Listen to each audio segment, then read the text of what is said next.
বিসমিল্লাহির রহমানির রহিম। আসসালামু আলাইকুম। তোমরা নিশ্চয় ভালো আছো? জি আলহামদুলিল্লাহ। আমি মোহাম্মদ মামুনুর রশিদ, বারোপাড়া উচ্চ বিদ্যালয় সহকারী শিক্ষক, শারীরিক শিক্ষা। আমি পড়াবো আজ নবম দশম শ্রেণীর প্রথম অধ্যায়, সুস্থ জীবনের জন্য শারীরিক শিক্ষা। আসলে একজন মানুষের সুস্থ জীবনের জন্য শারীরিক শিক্ষা প্রয়োজন।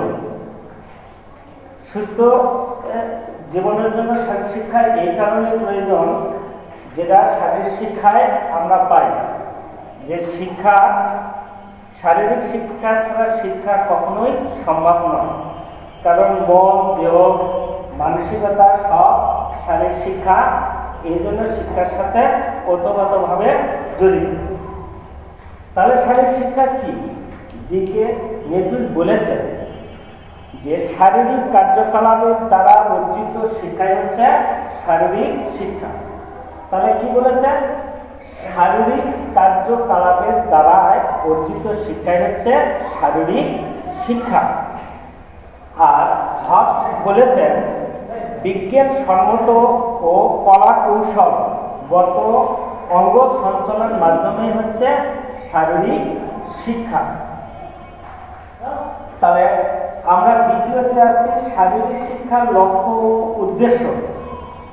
আসলে শারীরিক শিক্ষার লক্ষ্য উদ্দেশ্য যদি আমরা একই ধরি বা একই আমরা মনে করি, বাস্তবে তা নয়। শারীরিক শিক্ষার লক্ষ্যটা হচ্ছে চূড়ান্ত ধাপ। যেমন কোনো ব্যক্তি যদি ছাদে উঠতে চায়, তাহলে ছাদটা হচ্ছে তার লক্ষ্য, উদ্দেশ্যটা হচ্ছে তার সিঁড়ি, যে সিঁড়ি হচ্ছে একটা উদ্দেশ্য। ঠিক সেই রকম কোনো ছাত্র যদি এসএসসি পরীক্ষা দিতে চায়, তাহলে তার লক্ষ্যটা, চূড়ান্ত লক্ষ্য, আমি এসএসসি পরীক্ষা দেব, 1, 2, 3, 4, এগুলো হচ্ছে এক একটা উদ্দেশ্য। শারীরিক শিক্ষার লক্ষ্য উদ্দেশ্য লেখকেরা, বিজ্ঞানীরা 4টি ভাগে ভাগ করেছে।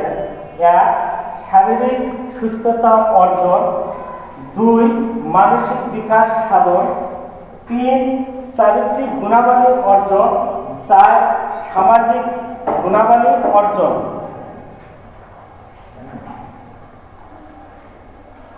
তাহলে শারীরিক সুস্থতা অর্জন, আমরা শারীরিক সুস্থতা এই জন্য অর্জন করব যে খেলাধুলার মাধ্যমে শারীরিক সুস্থতা অর্জন করা যায়।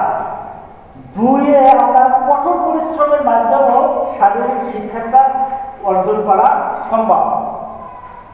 3 যদি আমরা করি, স্নায়ু ও মাংসপেশির সম্পূর্ণ সাধন অর্জনের মাধ্যমে আমরা শারীরিক সুস্থতা অর্জন করতে পারি।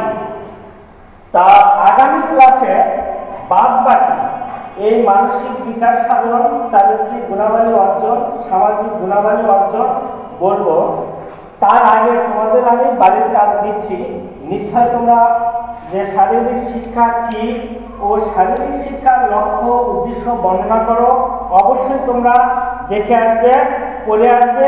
আমি প্রশ্ন করলে জানি তোমরা উত্তর করতে পারো। সবাইকে ধন্যবাদ। আসসালামু আলাইকুম।